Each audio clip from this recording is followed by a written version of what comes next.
బంగారం అక్రమ రవాణా కేసులో పట్టుబడిన నటి రన్యారావుకు చెందిన 34 కోట్ల రూపాయల విలువైన ఆస్తులను ఈడీ అటాచ్ చేసింది.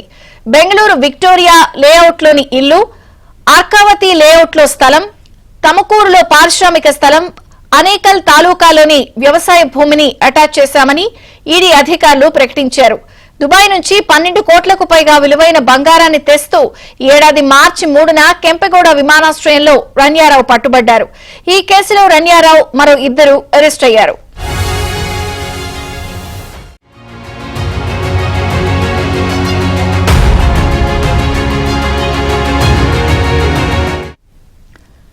గోల్డ్ స్మగ్లింగ్ చేస్తూ రన్యారావు రెడ్ హ్యాండెడ్ గా పట్టుబడిన వ్యవహారం దేశవ్యాప్తంగా సంచలనం రేపింది. రన్యారావు నుంచి 14 కిలోలకు పైగా బంగారాన్ని డిఆర్ఐ అధికారులు స్వాధీనం చేసుకున్నారు.